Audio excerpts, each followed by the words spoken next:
Chapter 1. Dick Dvorak, Hero. It was Dick Dvorak's fourth night on the late shift at Armand's Cool Air and Refrigeration. His eyes were heavy and his hands clumsy as he typed new schematics into the Quick Punch 1000. He entered code to reprogram the machine, slowing down the puncher springs by a few milliseconds, and dialed back the revolutions of the production rollers. Dick was a whiz with gadgets. He could do anything from making a clock radio out of spare circuit boards to programming a $300,000 piece of heavy machinery. He wore a digital watch that he'd made himself, a source of great pride. Dick ran the new file and fired up the Quick Punch 1000, and it began pounding innumerable divots into steel fan guards on industrial HVAC units. The endless pa-thunk, pa-thunk, pa-thunk of the pneumatic hammer lulled him into a mixed state of hypnosis and exhaustion. He was in a bad mood and was not looking forward to the end of his shift. Dick and the team always went bowling Tuesday mornings once they clocked out. Dick was on the hook to go. He wondered if he could get out of it. All he could think about was his bed. Dick was nodding off when a high-pitched, ear-splitting scream from the Freon Seal station broke him out of his trance. He hit the stop button on the Quick Punch 1000 and swung around to see Patty O'Riordan staggering backward as a white cloud of Freon blasted him in the face. Gas erupted from a crack in the pipe. A fracture split up to the connecting pipe above. The nut that held them together began to vibrate itself out of place, and in moments it would be weaponized under the pressure. Without hesitating, Dick sprinted to Patty and tackled him to the ground right as the pipe burst, shooting twisted metal inches above Patty's head before it exploded against the wall behind them. Dick felt a tiny, sharp sensation on his forehead, like he'd been lightly tapped once by a burning cat claw. The pain did not last. Dave Janik, the senior assembly manager, pulled the emergency shutoff lever. The Freon leak slowed, and the remaining gas trickled out of the burst pipe like steam rising off coffee. Dick rose to his knees and lightly slapped Patty on the face to keep him awake. Patty's skin was blistering, and his eyelids were cracked and bleeding. A mixture of tears and blood ran down his face below his burned-out eyes. Come on, buddy, Dick whispered to Patty. We gotta get you washed off. Call an ambulance! Dick shouted over his shoulder. He pulled Patty to his feet, grunting as he led him to the chemical shower. Dick yanked the cord and acrid blue liquid sprayed them. It's okay, buddy, Dick soothed him in the shower. Patty whimpered as Dick bent him over the eye wash station and tended Patty's wounds. Watching a nearly 300-pound man cry made Dick feel ill, and his forehead began to throb. The room was spinning as the paramedics arrived and led Patty away. Dick panted, his clothes soaked in the blue solution. It dripped down his bald head, over the cut on his forehead, and clung to his shirt, already tight over his generous beer belly. He wiped off his eyes and saw the night shift gathered before him in a semicircle. They began to clap, slowly reaching a crescendo. Some were tearing up. Others pumped their fists into the air. Dave Janik approached Dick and put his arm around him. That's one hell of a brave thing you did, Dick. Dave looked at him and paused. You're a hero. Dick let the word wash over him. Hero. He did feel like a hero. You got a little cut there. It looks like it's bruising. Want me to call the medics back? Yeah, if you pay for the ambulance. Dick smirked. The night shift cracked up. Let me drive you home, so long as you wash off. Dave laughed, patting Dick on the back. Adrenaline pulsed through his veins. He felt like a superhero. Dick took a deep breath. I thought we were going bowling. Dave smiled and grabbed Dick's hand, raising it above them triumphantly. We're going bowling! He shouted. The night shift erupted in applause and laughter as a tiny, nearly invisible drop of blood eked out of Dick's wound, drying immediately. 2 inches behind the wound, behind a medically inappreciable fracture in his skull, a 1 millimeter long and razor-thin piece of stainless steel pipe was lodged in his prefrontal cortex, causing a slow brain bleed. Chapter 2. A Tragedy, a Perfect Game. Lynn Brown rolled the ball down the lane but failed to pick up the spare. She crooked her head with a frustrated smirk as she watched a clunking steel arm swipe away the 10-pin and into the bowels of its machinery. Still warming up, she said to no one as she returned to her seat. You're up. Hero, she winked at Dick. TVs hung from the ceiling above them, playing endless loops of SportsCenter. Dick went to the ball return, rubbing his lightly throbbing forehead. He held his hand over the small grate to dry his palm. He absently checked his handmade watch and saw the time turn from 8:47 a.m. to 8:48 a.m. The digital display reminded him it was Tuesday. After all the excitement, it felt like a Friday. Dick scooped up his ball and headed for the foul line. He held it in front of his face and centered his legs. He took a deep breath, pictured himself hitting a strike, swung his arm, and sent the ball down the approach. It wavered by the gutter, nearly dropping in, when the spin took over and it careened into the one pin. The pin deck exploded in a strike. Dick clenched his hand in a satisfying fist and pumped his arm. Hot dog! Dave Janik cried behind him. His team was on their feet clapping. Lynn gave him a happy thumbs up. Ernie Powell folded his thick arms and nodded with a smile. You're the man, Mr. Hero! Ernie shouted. Dick returned a thumbs up and smiled. Dick maintained his concentration like a yogi. He ritualized his throw. Approach the ball return, dry hand, check watch, envision the strike, hit the strike. By the 9th frame, a small crowd had gathered around him as he hit the one pin for yet another strike. The bowling alley went wild. 3 more strikes and he'd have a perfect game. He sat in his chair, closed his eyes, and breathed slowly. He took himself far away from the bowling alley, clearing his head entirely, seeing only a white slate in his mind's eye. He whispered, Hero. His new mantra. Dick went up for his final frame, 3 strikes away from a perfect game. He picked up the first strike without hesitating. The alley erupted in cheers as he picked up his ball from the return. The alley went silent. He began his ritual and rolled the ball when his right foot slipped ever so slightly, giving the ball a weird spin. It slowly zigzagged, inches away from dropping into the gutter when it suddenly turned, hit the 1 and 2 pins simultaneously, and delivered Dick another strike. He stayed where he was and took a deep breath, resting his hands on his hips. He replayed his mistake in his mind, envisioned himself rolling again with a corrected stance, and watched himself get another strike. He opened his eyes. He could do this. The ball returned. He sunk his fingers into the holes and rolled for the last time. He watched it easily slide down the approach, his concentration broken for only a negligible second when he heard an electronic click from the TVs changing channels behind him. A woman screamed, "Oh my God!" right as he landed the final strike. Dick spun around, his hands in the air.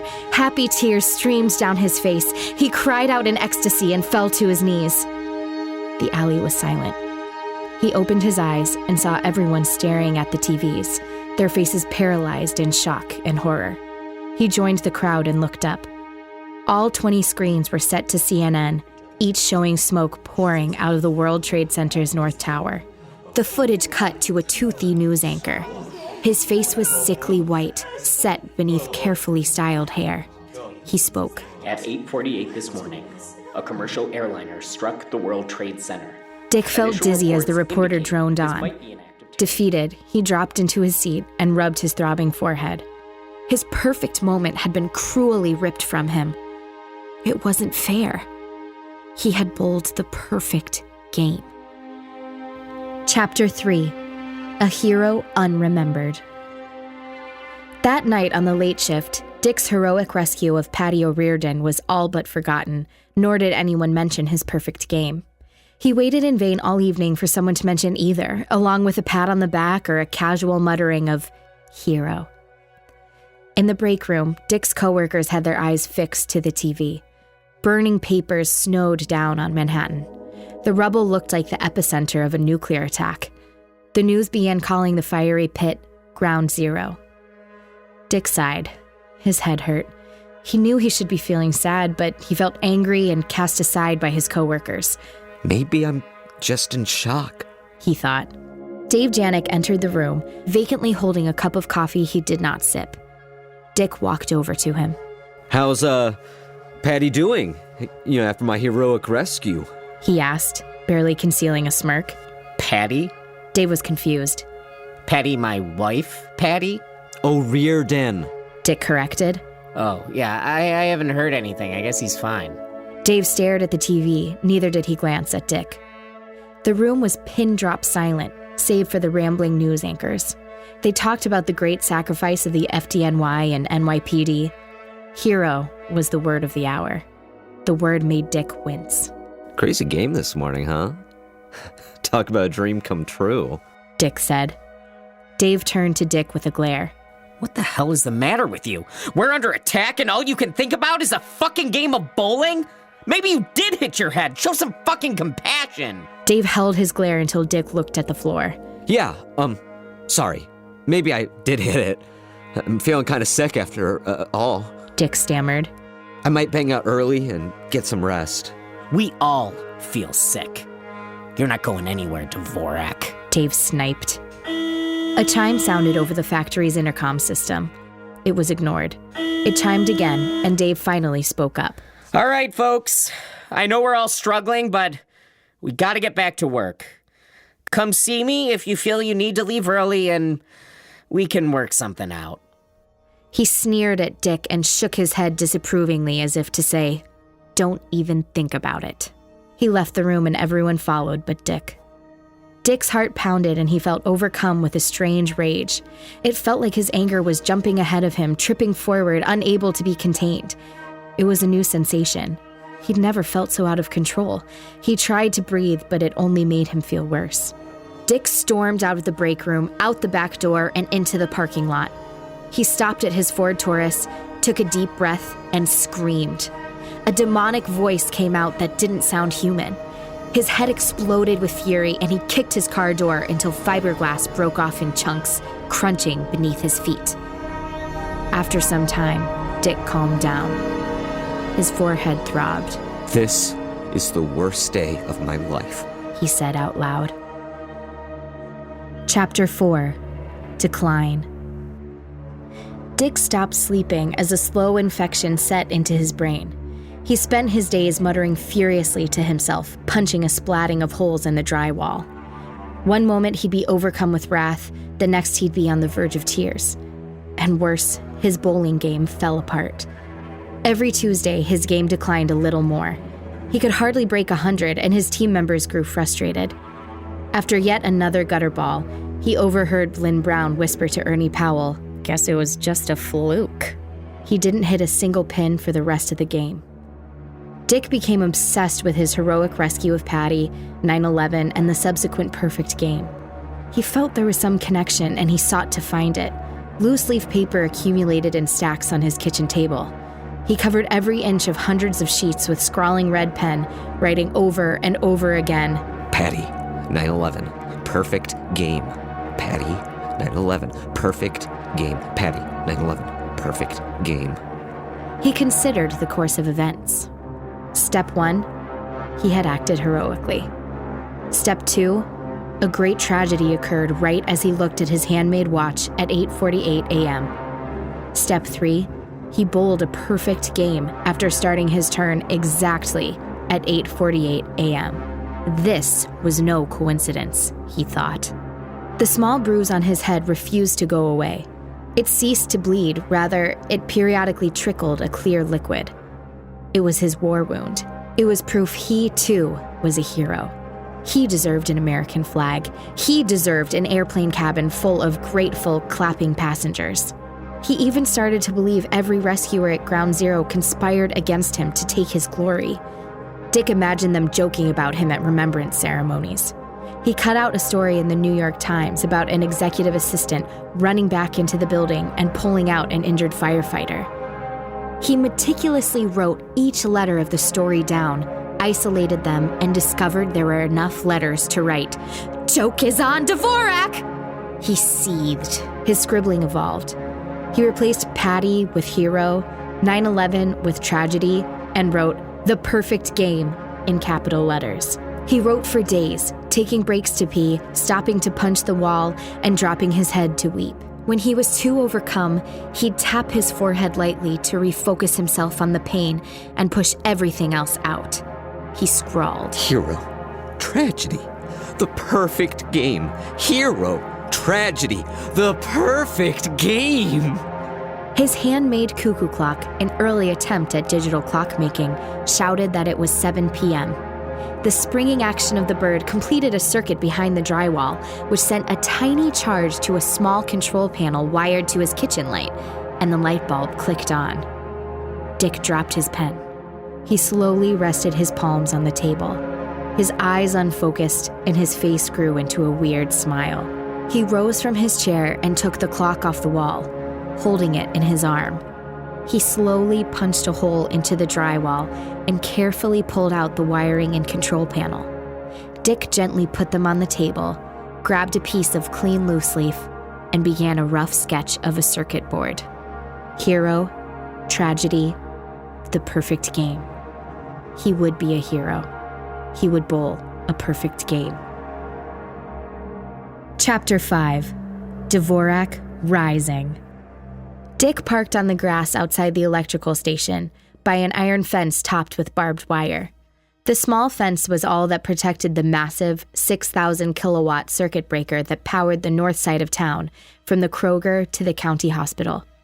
He rubbed his throbbing forehead and felt strangely angry that the city left the grid so unprotected, especially in light of the recent terrorist attacks. He turned off the car, grabbed his now upgraded cuckoo clock, and got out. A patch of wires hung from the back out of a circuit board, attached to positive and negative clamps. He popped open the trunk and set the clock inside, next to a stainless steel gas cylinder and a laptop. The cylinder had white explosive putty on either end, with wires of its own behind it. He attached the positive and negative clamps to the cylinder, attached the cylinder's wires to a battery, and flipped a few tiny switches on the circuit board. He set an alarm for 8:48 a.m. For old time's sake. Dick admired his creation, took the laptop out of the trunk, shut the trunk, and walked 6 miles to Armand's Cool Air and Refrigeration. Dick smiled but did not feel happy. This concerned him, and he rubbed his forehead. He went over the plan in his head the whole trip to work, got changed, and clocked in early. He walked onto the factory floor carrying his laptop and quietly set it underneath the easy lathe. He then went to the tech office, grabbed his work-issued laptop, and began an uneventful shift. Mid-shift, the intercom system chimed, alerting the floor it was break time. The machines whirred off as the workers filed into the break room. When Dick was sure he was the only one on the floor, he snuck his laptop beneath the easy lathe, connected them with a USB cord, and uploaded a program of his own design.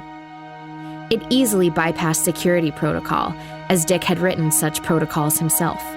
The program overrode the code for the governors and disabled the automatic shutoff. The file completed the upload and set the easy lathe to violently reverse after 6,000 rotations, which would occur roughly 15 minutes before leaving for bowling. Dick headed for the truck loading bay. He sat with his legs crisscrossed and opened the laptop. He safely deleted the program and his account, turned off the laptop, pulled out the hard drive, and dropped it in a dumpster. He returned to the floor before the chime rang again. He wandered around the floor for the next 3 hours, trying to look busy, pretending to run diagnostics. He finally took a spot at the quick punch, where he had a clear view of Peter Jablonski working the easy lathe.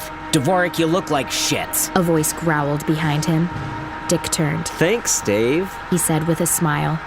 Dave frowned. I gotta ask everyone, so I'm asking you now. Dave folded his large arms across his chest. If you know anything about a missing cylinder of Freon. Dick sucked his lips and shook his head. No, I don't handle that. I deal with the machines. Right, Dave said, furrowing his brow. He scrunched his eyes and inspected Dick. Dick weakly smiled. Dave opened his mouth but paused and swallowed hard. Say, Dick, Dave continued. Me and the guys noticed that you, at least lately, seem kinda... Dave was cut short by a nauseating scream. Peter Jablonski held his bleeding hand in the air, which was missing 2 fingers. Within seconds of Jablonski's scream, Dick was at his side, his lab coat already off, tying it tight around Peter's wrist. You're okay, buddy. You're all right. Sit down and breathe, okay? Okay, pal? Call an ambulance. Dick shouted over his shoulder. Peter whimpered and shook. He looked at Dick with glassy, wide eyes. My fucking fingers! Am I gonna die? Am I gonna die? I know, pal. It's okay. You gotta stay awake, though, okay? Okay? Dick consoled him until the paramedics arrived. He asked Peter if he'd like him to ride along, knowing the paramedics wouldn't let him in the rig, and they said as much. Dick wished Peter luck as the paramedics led him away. Dick sighed with relief as a hand patted him on the back. He turned to see a smiling Dave Janik. I feel like I'm having deja vu all over again, Captain Hero. Dave laughed. The factory formed a circle around Dick. They clapped and hooted. Dick waved with a shy smile and they calmed down. Okay, let me guess. Dave said. You want to go bowling? The crowd giggled and looked to Dick. You bet your ass! Dick laughed. The co-workers erupted in applause as bacteria gnawed through his prefrontal cortex. Chapter 6. The Perfect Game. Dick's shoes were tied and he was ready to go. It took him several tries to tie his shoes because his right hand wasn't responding to commands to move it. This sent him into a quiet fury and he held his breath until he got dizzy. He calmed down and reassured himself he'd be fine. He bowled with his left hand anyhow. He nervously checked his watch and rubbed his forehead, now splitting with pain. It was 8:44 a.m., and Lynn hadn't thrown her second ball. She was flirting with Ernie, who winked at her between sips of Miller Lite. Dick finally clapped his hands aggressively. Lynn, let's get moving, he said too sternly. Lynn looked shocked and glanced at Ernie. He shrugged. She grabbed her ball and rolled. It quickly went into the gutter.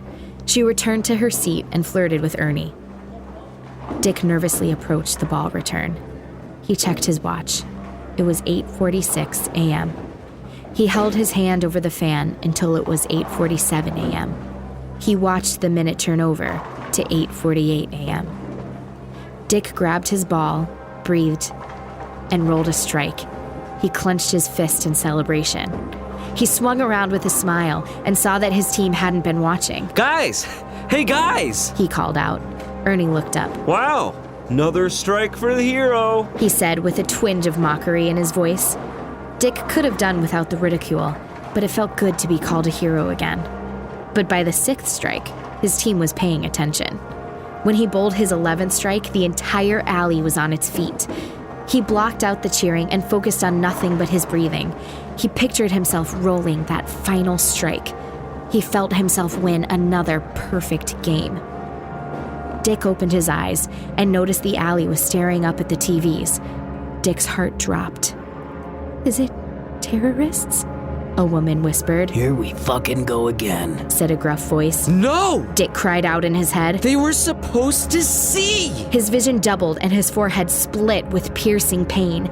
He fell to his knees as clear liquid and blood dribbled onto his eyebrows. Dick looked up and watched a news anchor reading off a teleprompter. He shivered as his encephalitis became critical, rising his body temperature to 104 degrees. When there was a small explosion in the trunk of a Ford Taurus.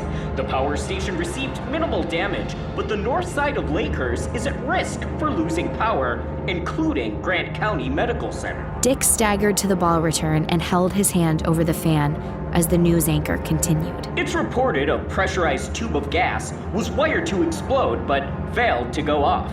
The FBI hasn't ruled this out as an act of terror, but they say it's unlikely, said the anchor.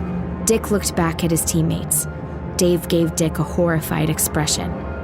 The ball return burped out Dick's ball. Associated Power will be rerouting electricity while the circuit breaker is fixed, briefly leaving the south towns without power around 9:30 a.m. Dick took the ball and held it in front of his face. He took a breath.